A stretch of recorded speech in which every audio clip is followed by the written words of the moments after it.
Hello, CSL. We're back today with another edition of the podcast videocast, where we delve into the depths of the CSL League as it continues to roll on this season. I think we're about a third of the way through now, and we'll talk about some of the things that have been happening and going on. And as always, it's not just me monologuing, although I did threaten that on the forum. If anyone check that out. But I'm joined by two regular attendees on the video cast. First up, we have our Lord Commissioner, Miles. How you doing, Miles? I'm good. Actually, I think a podcast of you just monologuing for an hour might be better than what we're about to, put out here. Possibly, but it's always good when you have someone else on rather than just talking into an empty mic. And you can probably hear by the giggling in the background that we are joined by another guest. We're joined by Washington Wizards General Manager Gary. Gary, you're becoming a regular here. How are you feeling? I'm pretty good, man. Pretty good. I'm just glad to be on again to spill out my bull crap. So it's pretty fun. Yeah, I mean we'll have to have a video cast at one stage to talk about your PG point guard team that you had, because I still find that fascinating even now, and that's many years ago. But we're not here to talk about that today. We're here to talk about a couple of different things that have been going on throughout the league. And the first one is we sort of want to talk about some different articles that we've all seen on the forums, and ones that we've liked or enjoyed for different reasons. So, Miles, what things caught your eye so far? One of the recent articles that really caught my eye was Flaming Homer's "How Are the Rookies Doing" article. I mean, first of all, I always want to give props to guys who are, joining the league, who are new and aren't afraid to, jump in with articles. Because a lot of times, guys that are newer, they tend to be a little bit more tentative, or, they write stuff that isn't, I don't know. I don't know how to put it, but this is a really well done article, and you can tell, he kind of just went right for it. The table looks nice, and, I really appreciated it. There's a clear, ranking here as to how the rookies are doing in his mind. I really appreciate this from someone who's been in the league for less than a year. Yeah, certainly a clean article, and one that even when I opened up on my phone, it looked good and clean, and it makes you want to read it, which is always one of the best things to have when you're trying to write an article. Yeah, like that's really important. Like, I mean, I know that not everyone here is a writer, not everyone here is, really good at like formatting and all that stuff.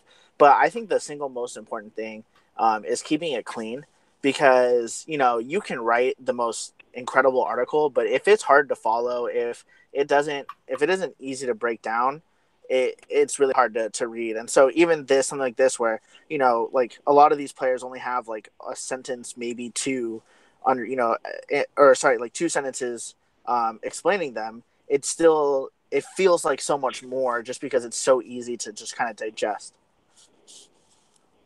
Yeah, and I'm just going to throw this out there. If he listens to this, can we get an MVP one as well? Because this is great. But let's have a look at the other article you picked up. Yeah. So the other one, this one is a bit of an older one. I really liked. That was not my choice. That was Gary's choice. My choice. Gary, you can go in on this one if you want. My choice was the CSL League Preview on paper by Ocons. This one again, like I want to stress, like, this is such a clean article. It's really simple and really straightforward, but it still tells you so much, right? Like, I scroll down and I see my logo under "Get Your Scouts In."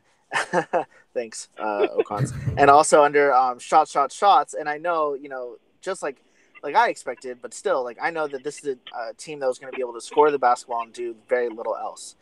It's really cool to be able to go through here and see, like, oh, look, like, this team gets in 3 or 4 categories, or, this team is in all the defensive ones. It really, it's a really cool, clean snapshot of the league, without trying to do too much. And, Ocons has been much more active in a positive way over the past few months. And again, I just wanted to shout that out. This has been a great season so far from Utah, both the team and the general manager. Yeah, I mean, Gary, can you see your logo on here? I can't actually see you on here at all. It's okay. It makes sense. I mean, our team's only 4 games above 500, so yeah, it makes sense. We just average. All right, there's Oh, one oh, title. you're in cream of the crop. Okay. That's a lie. It's false advertising. Yeah, no, it's a good article, and it shows that you don't have to write loads. You can put in intelligent pictures and intelligent visuals to put a good article together. So, Yeah, Chris, yeah, you know, you are he just only got in the. playmakers. Just so you know, Chris. that's fine. I'll take that. Based on how my team's been performing, we probably don't deserve to be in any of them, but probably the get your Yeah, scouts in if wherever that is on here. I can't wherever yeah. that's This is got. actually very creative. I don't think I've ever seen something like this from my Sim League career articles reading days. I don't think I've ever seen anything like this. Just simple logos of rankings. I mean, I should have thought. I can't believe I never thought of this, which is crazy. You know, look at it, it's really simple, but hey, sometimes you just got to think outside the box. Yeah, I mean, how many times do you guys read the articles on your phone? I mean, all of my forum-based communication is on a phone now, so Yep. things like this is fantastic for a phone because you can flick through it very quickly and get the picture straight away. Yeah, for me, like I always see the everything first on my phone because I almost 90% of the time I'm on the forum, I'm on my phone. But I usually try to make time once a week and I won't read through it and see if it jumps out to me. But then every now and then, you'll see me once a week if you just hit view new post, you might see like 10 insider articles, all of which I just recently commented on because I'll take 30 minutes and I'll just open everything that I haven't read recently or that I haven't commented on, and then that's when I'll read it. So I probably read more on my computer than most people do, it feels like, but I do start by skimming on the phone, and if something jumps out to me, I'll comment right then and there. Yeah, well, what about you, Gary? Do you tend to look at it on mobile or do you tend to look at it on a laptop or PC? Usually when I work, when I get bored, that's when I start actually like reading in-depth articles. What I like usually to do is get on my phone and kind of just skim through the article. I feel like I'm pretty like fast reader. Just kind of get a general idea of what's going on. Then I'll go back to my personal computer later on and actually give an in-depth comment, or maybe read it twice to make sure that I get the gist of like a huge article, like a gesture-like article. Those you actually have to like read for a long time. So. And, I enjoy interacting with other GMs. I feel like, replying to people's articles will encourage people to do more. At least that's how I feel when I write articles. Especially when you're not a good writer like myself. It's always encouraging to get some feedback from your fellow GMs just to see what you can work on. So. Yeah, and it's nice to see a range of different things rather than just the generic season previews, the generic lists and things that we've seen time and time again, and they're two good examples of something a little bit different. But Gary, you picked up two others as well, and I kind of jumped this one earlier, but because Miles picked up as well. But this is the first one that you sort of found. Yeah, for the Marcos CSL Award Early Contenders Part 1. Like I say, it's always good to. I feel like these kinds of rankings, MVP, defensive player. These kind of award races always draw a lot of attention. I just feel like Marcos did a pretty good detailed job of describing why they feel these candidates are on his top lists. And I actually really enjoyed the fact they actually put out all CSL's first and second, third team to recognize the guys that are not maybe top 5 in their rankings, but still doing really well for their own teams. Yeah, I really liked this article too, except for the fact that Josh Jackson wasn't in either Rookie of the Year or Defensive Player of the Year. I think that's a serious, mistake on his part. I want to agree with Gary on the CSL first, second, and third team. I don't think there's enough emphasis placed on that, just because it is a little bit. It's not as eye popping and headline grabbing as the individual awards, but I think that tells you so much more about what a season is like than like an individual award. Where like individual awards either your first or your last. There's no second place defensive player of the year, so it's cool to see like the all defensive teams or the all CSL teams to see all the players who were great that season, even if they didn't win the one award. Yep, agreed. It's good to see the recognition of just not just the top tier players, but also the secondary, the important, maybe the secondary star players to get some recognition as well. Yeah, and I think I would also like to see obviously a part two will be coming out soon. Marcus, if you're listening, it will be coming out soon, hopefully. But no, it'd be great to see a part two because I think he might throw in some of the other awards like the most improved player, coach and GM of the year as well, because there's some good contenders for that as well so far. So yeah, it'd be great to see that as well. And yeah, again, an interesting article. And the other one you picked up, Gary, was a very stats-based article, but you like the look of this one as well. Yeah, I always enjoy Silas putting these rankings out, even though he's really secretive about his actual formula of how this is compiled. But it's subjective to a lot of people. Like Dennis feels is very accurate, and then you got guys like Doug that don't feel the same way. So I feel like these kind of articles are always good to just get everybody discussed, have their own takes on it. I mean, you look at it, it's pretty easy to read, and he actually expanded the list to rookies and sophomore this year. So I thought that was pretty cool. Because, everybody always want to talk about rookies, but we just kind of forget about the sophomores. So that's pretty cool of him to do it. Yeah, I have no problem with the fact that Silo doesn't make the formula public. I mean, this is his thing. There's no need to do that and just let everyone pick it apart. And I mean, everyone's gonna disagree on how much emphasis should be placed on certain things. For me, I remember hearing one thing when it came to stats. When people talk about like all these advanced stats like PER, win shares, all this stuff. If you sort the list by whatever stat you're talking about, right? Let's just use win shares, right? If you sort the list by win shares and the list doesn't seem to match up with what you think is the reality, then there's a problem with the stat, not necessarily with, it's not necessarily like, let's just say, for example, I don't know, what's a shitty player on Washington? Demetrius Jackson. He's fine. He's not shitty. But, let's say, Demetrius Jackson was number one on the Wizards in win shares. That doesn't mean Demetrius Jackson is the best player on the Wizards. It means there's something wrong with the stat. And so when looking at this list, there are a few players that I think stand out as far as shouldn't be where they are. But for the most part, look down this list. Would you really say that, some of these guys who aren't high up should be higher, or some of the guys who are high up really need to be a lot lower? For the most part, I'd say this reads well. Especially for what it is, which is a statistical, analysis of the players, right? This doesn't take into account their ratings, which, say a player like Jordan Bell, who comes in at 28th, his ratings say he's better, but statistically he hasn't been. So I think that this system reads properly in terms of, for the most part, the players at the top and the players at the bottom.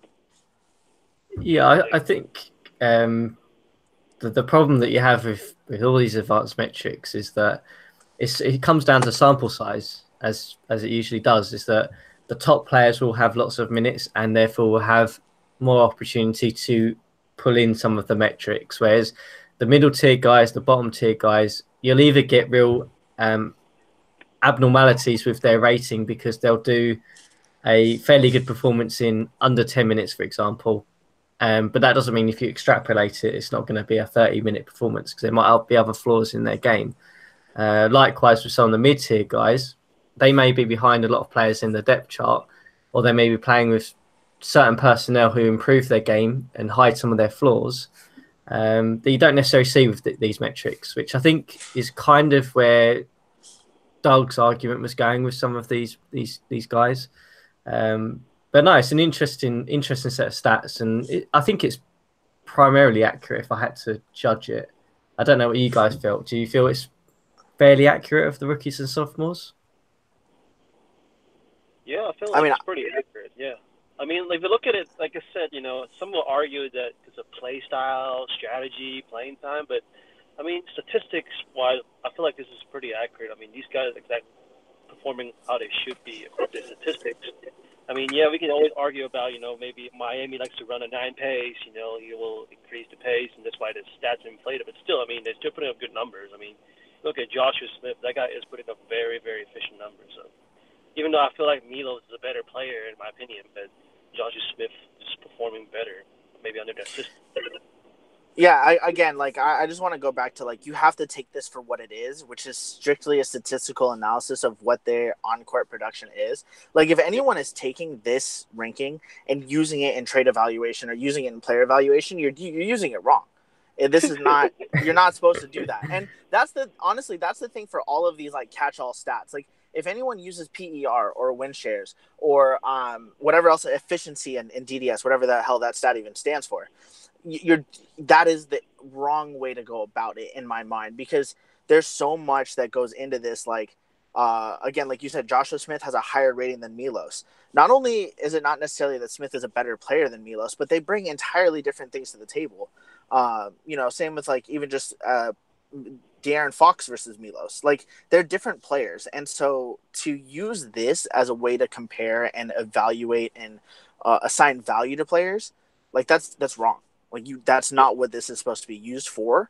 And anyone who does it that way, it's the same thing as, like, you can't just look at stats, you can't just look at ratings. Like, you have to look at the whole picture when you're making evaluations, when you're making trades. And so I think that's a problem with a lot of these rankings, is that people get caught up in it. Just like the top 100 players list that Marcos and I put out, about a year ago, people started putting in their trade block. And I'm like, this isn't a trade value thing. This isn't about, whether your player is worth more than another player. Like, you get what I'm saying? Like, everything has to be taken in context. Yep. Yeah, absolutely. So then the final article that I kind of picked out, I mean, I kind of agreed with the ones that you guys had as well, was this one. Mainly for a couple of reasons.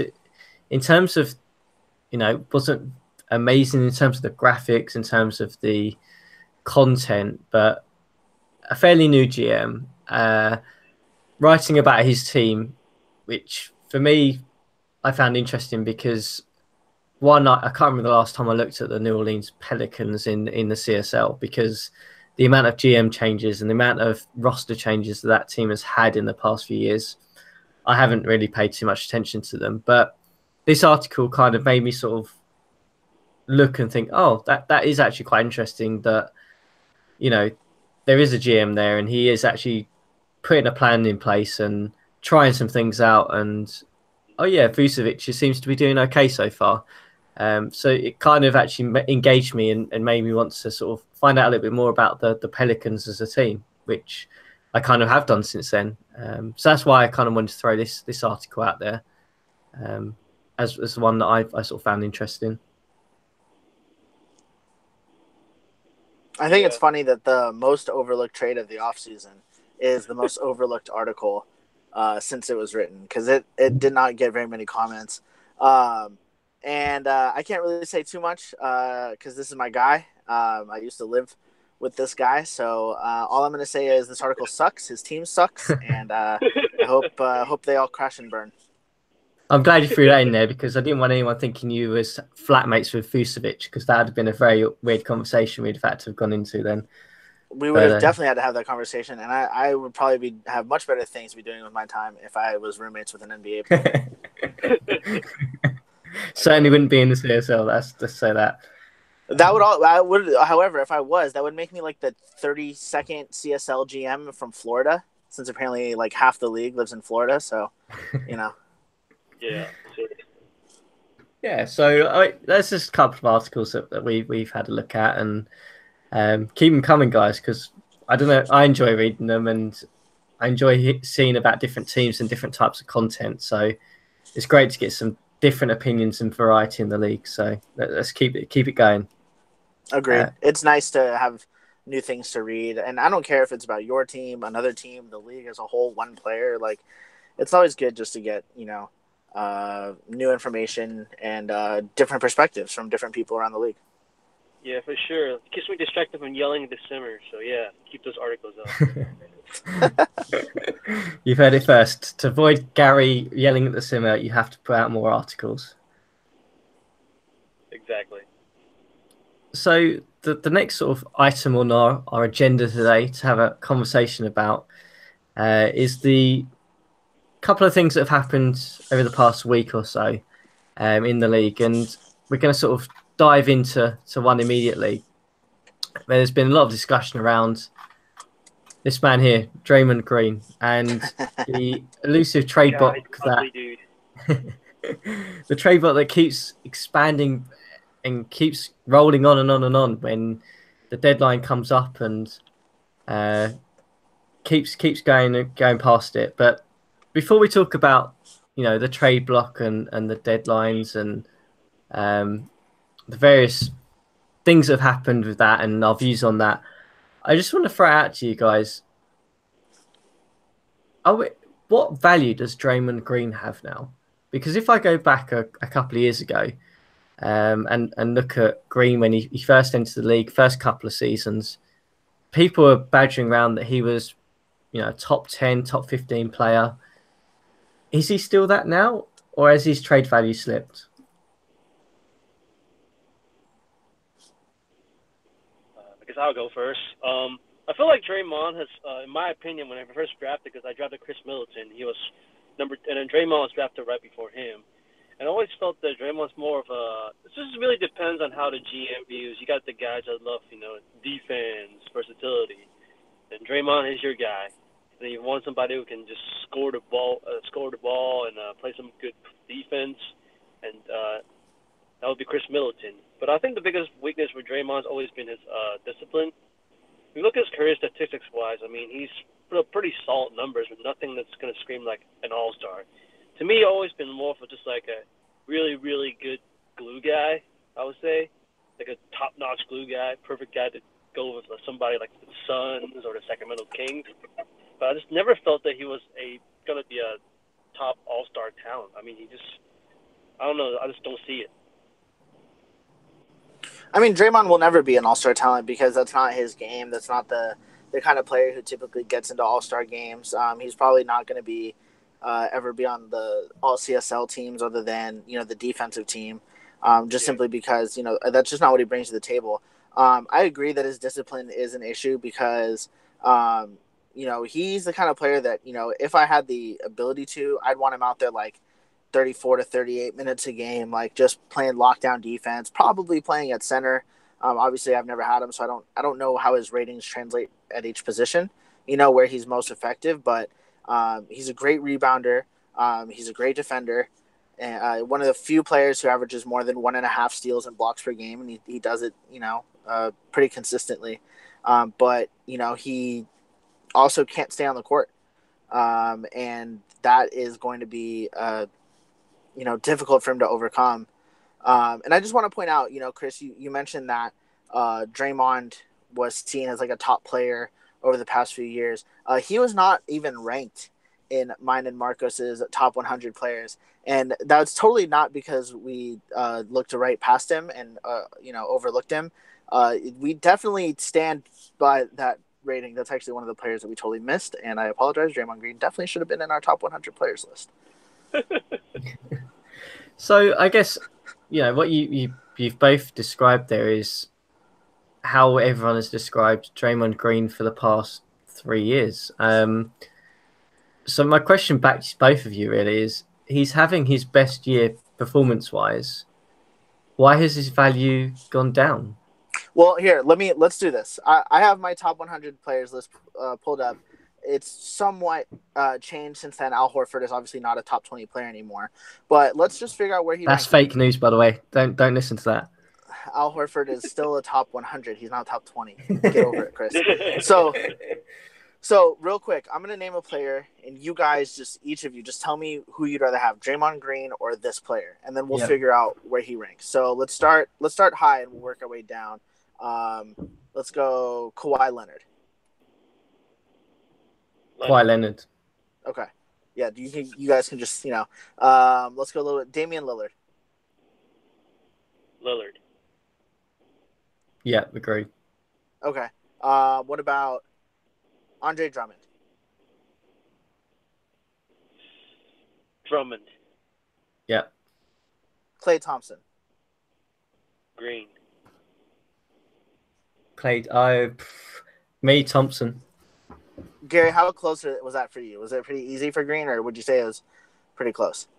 It's pretty close, but I feel like, Green just does a little bit better all-around stuff. I feel like you can find Klay's skill set a lot easier than Green. Okay, I'm then I'll just gonna throw out there that the reason I picked Klay Thompson is that if you look at OKC last year, the run they went on, that was primarily because they got Klay Thompson. Yeah, also, everyone craps on Klay's defense. He actually plays pretty good defense. So I'll pick a different player in a similar range to Klay with a different skill set. Victor Oladipo. We're not taking contract into consideration or anything. No. Just talk Talent. about the player. Yeah, just talent. For me, probably Green.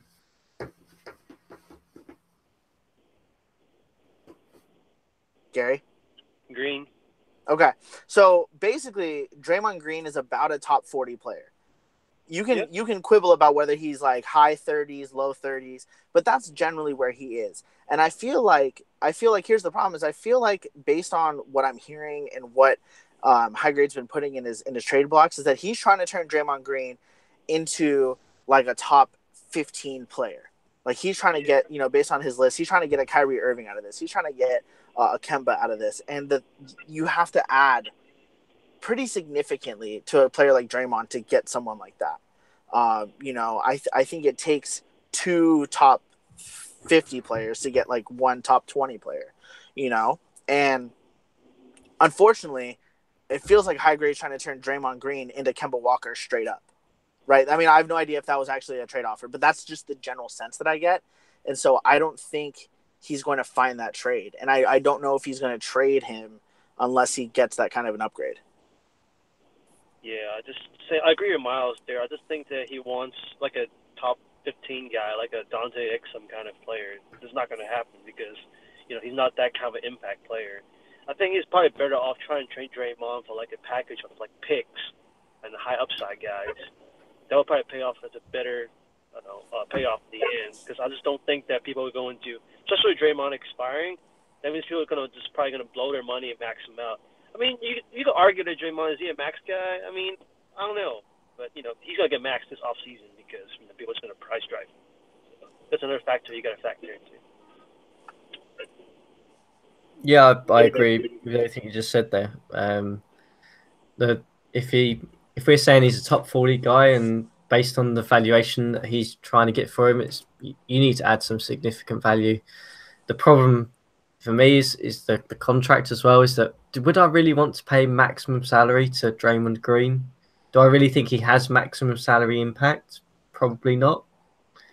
Yeah, well, you're currently paying maximum salary to Al Horford, so I mean, this would be a huge step in the right direction for you. I knew you were going to bring the Horford back thing as soon as I interrupted you on your top 100. I knew that was coming back, Mars, but it's fine. Well, we got 2 more seasons, 1 more season after this year with him, so yeah, we'll see. But anyway, back to Draymond Green. So talked about valuation, and we probably think that's a little bit off. What's your view on trade blocks with trade deadlines that continually roll? Have either of you two used that technique in the past? Has it been successful? I think the only way you should ever actually use that is if you have an offer on the table that you are willing to take, but you don't really want to take, but you're okay with it. Then you use that kind of a deadline. I mean, this still isn't how I would go about it. But if I had to do it, I would say the situation is I got an offer. I like the offer, but I think I can do better. Let me put out, here's a 48-hour trade block. Give me all your offers, or else I'm accepting this other one. That's the only reason I would use it. I don't even think it's really good at that. I just think that's the only way it's at all effective. Yeah, I agree. I just don't understand why would you put like a timeline there, especially like, it's not even close to trade deadline and like that. I mean, I feel like they're just limiting your own option and lowering the value of such players. If I was going to put like a time deadline, I'll do it individually to the GMs. But like, hey, I got this pretty good offer from so-and-so team. I know you can't make a decision. I'm probably going to accept his deal in about like 8 hours or something like that, individually. Not put it out there for everybody, So right. You know what I think, though? I think here's the other way it could work. Like, imagine if who's the player you would want to trade for most in the league? Someone like Paul George or Dante Exum or someone like that. that GM was to put out a trade block and say, hey, I'm trading Dante Exum. You have 48 hours to get offers in. Everyone's going to fall over themselves to put in an offer because this is you don't want to miss out on this chance to get Dante Exum. I think Highgrade thought that was going to happen with Draymond, and Draymond just isn't. It just comes back to him overrating Draymond. He thought he was going to put out this trade block, and boom, he was going to get 20 offers, and they were going to be good offers because everyone wants him. The problem is not everyone wants him, and he's not a game changer. It's not that big of a deal. Not saying that he's not a unique and very talented player. I'm just saying he's not the kind of guy that I'm going to fall over myself offering my whole team for. Exactly. I mean, I remember somebody doing something similar with, I believe, old Golden State GM Jeff. He did that with Kevin Durant for 48 hours and actually traded him. I felt like he got a pretty good return too, if I'm not mistaken. Mm-hmm. So that's what, like, you gotta have a top caliber, like a top 10, 15 player to do it. Then everybody run over there and try to send in offers. But Draymond, like you said, is more of like a top 35, 40 player, and no one's gonna be like, hey, I'm gonna have to send a desperate offer in for him before someone takes him. He's not that kind of a player. Yeah, I mean it's basic market principles, isn't it? Really, if you're going to set a demand or a deadline for something, you've got to have something extremely valuable that a lot of people want. If you don't have that, then it's just wasted. I mean, it's like saying, hey guys, I've got an orange. You got 24 hours to bid on this orange, or going, hey, I've got a diamond, a diamond for sale that I'm going to sell in 24 hours. You know which one people are more likely going to go for. So it's an interesting decision. I don't know whether it's going to come back to bite him, because either this goes one or two ways. He'll just drop the trade block and go, I'm keeping Green now because the offer's gone or whatever happened. Or he's going to trade him, and it's going to be a value that's probably lower than Green's valuation, because that's the only offer he's going to have at this stage. Because for me personally, as a GM looking in, and I did put an offer in for him, not a particularly great one, I will say that, but I did put an offer in for him. But where the time deadline keeps going on, you move on to other options, you look at other things, and you're not worried about whether you get Green or not. So see how it works out for him, certainly. Yeah, like I said, especially it keeps extending this time block. Like, I feel like that just makes things even worse. If I'm a GM, a team, it's extended time block either means that nobody's offering anything, so I can wait, or he's asking way too much, so I'm not wasting my time. So yeah, exactly. But also there's the other situation that Draymond Green is not the only enticing piece on the trade blocks at the moment. There are a few other interesting players on there, and I mean, I'll just list off a couple of guys, and you feel free to throw in which ones you think are more likely to move or not, or which ones are interesting. But over the past week, we've seen Bledsoe get offered around, Drummond, Love, Monroe. Still got the Detroit Pistons with Kemba Walker. Won't he stay? And will he get traded? Waiters with the Brooklyn Nets as well. He's been sort of floating around since the John Wall trade, and we've also seen Russell Westbrook get traded and then realised that the trade couldn't happen, and that kind of got blown to pieces. But there are some really good players floating around on trade blocks at the moment, and that could be hurting Green's value as well. I mean, the guys that I've just listed off there, which ones do you think are most likely to move? It's funny. There's a lot of players you just listed that I definitely think are not going to be traded. Like, I don't think Drummond's going to get traded. I don't think Kemba gets traded this season. I think Russell Westbrook doesn't get traded because I don't think anyone else is going to give him anything close to that package that Minnesota offered him. And I think it makes more sense for Sacramento to ride out the last year of Westbrook's contract and try to win another title, and then possibly let him walk if he really is interested in trying a different type of roster construction. So I really don't see any one of those three guys getting traded this season. Yeah, I agree. I actually talked to Sacramento about Westbrook. Yeah, he's definitely looking for a pretty good sort of like a retool package, and I just don't think that people will be able to offer that because, one, he's expiring. Two, he's 32 years old. Three, he's going to decline even more next year. And you have a risk of just losing him in free agency because it's hard to value a guy that's 33 years old, coming off a max contract. It's like, do I pay him a lot of money, or do I just be cheap about it and lose him for nothing? That's a pretty big dilemma for a lot of GMs, in my opinion. So, and I agree. I think Westbrook's going to stick with Sacramento and trying to go for a title. And I think the most likely guy's going to be traded is probably going to be either Kevin Love or Greg Monroe. I know Black Guy's been trying to trade Monroe for quite a while now. He offered me like 10 times. And I just think it's not a good mix. Greg Monroe, Kevin Love's kind of like a similar type of player. Double-double, offensive player, don't really play that much defense. So I think he's trying to move one of them away. And honestly, I think that if he moves Love, someone's going to pick him up. What Love did last year when he actually got a chance to play as beat the alpha dog team. He won the MVP. So I think Kevin Love's probably going to get moved again. Yeah, I mean, I think from my point of view, I kind of agree that Love or Monroe are probably the most likely off of the list to go, and Waiters, I think, as well. I think he'll find a package for Waiters eventually. He's just got to hang around. The other guys that we've kind of seen around listed, values are probably too high for them at the moment. I've heard the Drummond pieces, he's looking for some exceptional value for him.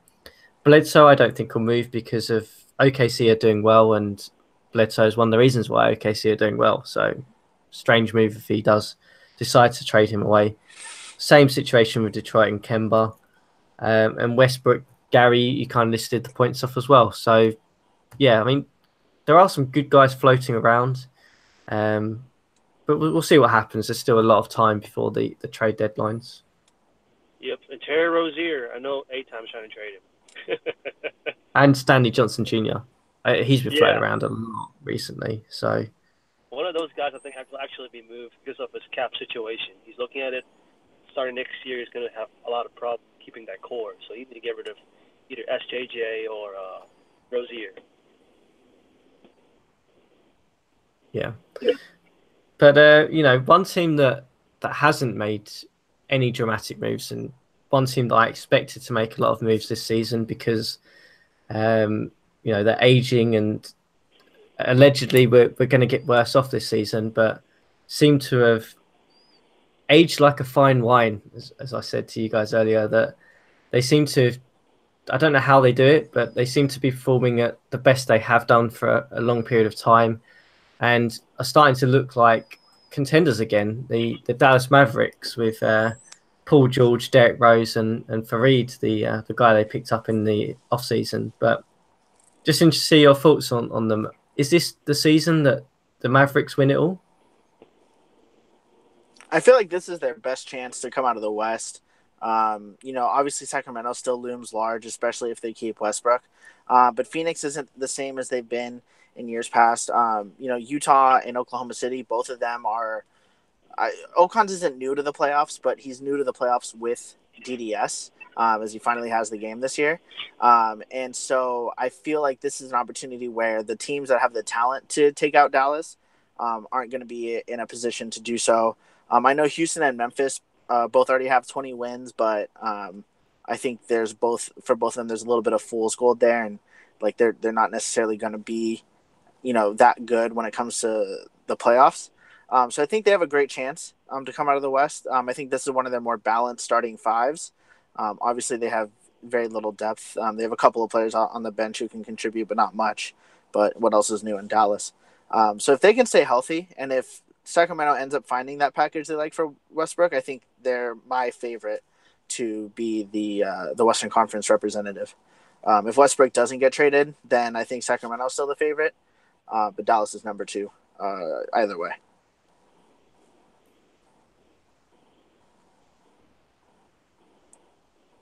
Yep. I feel like Dallas is definitely, like Miles said, got the best chance to actually get out of the Western Conference this year. I feel like on paper they may seem to have downgraded a little bit on talent compared to last year's star-studded lineup. But in reality, I just think that Brett realizes guys like LeBron James and Steph Curry and Paul George didn't really coexist because they all want the ball. Right now, you look at this lineup. Derrick Rose, I know he declined a little bit, so he's not ball dominant anymore. Paul George is clearly number 1 option here, and guys like Kenneth Faried, Jonathan Simmons, and And Serge Ibaka is not going to demand the ball much. That's why I think they're flowing much better this year. Because Paul George is clearly the number one option, and I feel like he's probably one of the best, if not the best player in the league right now. And when you have that, along with somebody like good supporting cast like Jonathan Simmons who can play lockdown defense in the wing, just recipe for a success right there. Yeah, I mean, I think for me it's a sort of addition by subtraction in that they've lost that star power, as you mentioned, Gary, but the balance of this team is a lot better this year than previous seasons. It's not just let's just get the 5 best players on the court and just pound teams and hope that we can, continue and getting wins. Because as soon as you get to the playoffs and you're against a team that are equally as good on talent as you, it comes down to matchups. It comes down to balance. And maybe Brett, the GM of Dallas, has finally worked out that in this current version of DDS, star talent doesn't do it alone, and probably why he made a sort of minor retool to pick up Kenneth Faried in the offseason. Yep. Yeah, I mean, the big thing is last year he was running a front court in the playoffs of LeBron at power forward and Serge Ibaka at center. And, Steph Curry, if I remember correctly, was coming off the bench as the 6th man after it was Rose and George in that starting lineup. And so I think it just makes so much more sense for them to get that big man and Kenneth Faried. So now they have both Ibaka and Faried playing defense down low, rebounding down low. They gave up that 6-man scorer, but Rashad Vaughn has stepped into that role. I mean, obviously he doesn't score as many points as Curry, but it's not by that much. I really don't think that they miss Steph Curry. They will if Derrick Rose or Paul George gets hurt, but when you're limited in terms of the number of high-end rotation players that you have, you've got to make them all count. And you can't count on, I need Curry in case Rose gets injured. You already don't have a starting front court. So they did a good job of balancing their roster. An injury happens, they're still screwed. But that's no different than it was last year. Yep, just better fit overall. You look at the team. I mean, you're just trying to match up with them. I feel like having Ibaka and Faried down low now, actually, instead of LeBron, you actually have to put a guy on there to guard Faried down low, and they got Ibaka still blocking shots. So it's just a much better balance. I feel like LeBron was a pretty big liability defensively because he was out of position, and I don't know. I know Brett mentioned about his weight that wasn't at an ideal weight. But he was kind of like a tweener who was stuck on defense, just getting either bullied around by bigger guys or getting driven past by smaller guys. So maybe that's why they're doing much better because LeBron's gone. By the way, I just looked up LeBron, and I'm just trying to picture what a 6'8", 220-pound LeBron would look like in real life. I don't think he's physically capable of getting down to that weight. That would look weird. Yeah, maybe whenever he retired in real life and just stopped working out, maybe. I mean, what weight was he when he entered the league? That's probably the lowest weight he'd ever get to. Yeah, right. I feel like even when he came in the league, he was like 230, and that was easily skinny LeBron. Now I remember in the end of his Miami days when he was really, really, really buff and playing mostly power forward. He was I feel like I remember hearing that he was 250, 260 at that time. Yep. I feel like his playing weight has mostly been 240. That's the LeBron we've been seeing lately. But yeah, I can't picture a 220-pound LeBron. I'm trying to just picture LeBron in a Kobe-sized body, and it's weird, man. That would look really weird, especially because you always expect when you see LeBron, it's more of a bully ball kind of player. But now I see a skinny LeBron, it's what is he doing? So my question to both of you guys then is, are Dallas Mavericks going to be the championship winners this year? Or is there someone else you still think will put them to the post? I mean, it's just... I mean, the history of the CSL says probably, because we've had a different champion every single year, and the teams that I like more than Dallas have each won a championship in the history of the CSL. That being Detroit and Sacramento specifically. So, if we hold true to form, neither of those teams can win the title. Just they're already eliminated from it. So I guess Dallas wins, but I personally, for me right now, I would rank them as the third best team in the league behind Detroit and Sacramento. Yeah, I feel like this could definitely be the year of Dallas. Like Miles said, there's always a rich history of CSL just having a different kind of champion every year. And I don't know, I just feel like you look at the overall picture, even on these top teams like the Sacramento Kings, Phoenix Suns, Detroit Pistons, took a little smaller step back. They're not as dominant as they usually is. So it's about as open as it gets in a while for CSL. I feel like Brett is the kind of GM that has the experience to play those matchup games in playoffs against guys like John or Doug or BT, So he's got the experience, he's got the strategic part of the game, and I feel like a really fitting roster. I think the key of the winning championship here is going to be health. Who's got the healthiest squad entering into the playoff race? So. Yeah, and it's still early days, but they've certainly started really well and continue to look like a strong outfit, and we'll certainly see how they go towards the rest of the season. But if they carry on, stay healthy, who knows what could happen for Dallas? But it's going to be fun. It's still a long way to go though. But it's been great to have you guys on. We'll obviously come back in probably in about a month's time, I'm hoping for to talk about some other things. But it's been great to have you on. Best of luck with the rest of the season. And if any of you pick up Draymond Green, Bledsoe, Kemba, we'll obviously have you back on to talk about that as well. Thanks for having me on, Chris. I always appreciate it. Except, maybe next time no Gary. He just doesn't bring anything to the table. That's so rude. Jeez. Yeah, thanks for letting me on. Like I said, don't forget about that thing. I believe Nick Sim. It's a rating change sim, so take a screenshot. Oh, yes. Yeah. So good shout out. Yeah. See, I got something useful input. Come on now. Okay, we'll let you come back next time, Gary. It's fine. You've proven your worth there with that. But great to have you guys on. Best luck with the rest of the season, and good luck with today's sim. Thank you. Thanks, guys.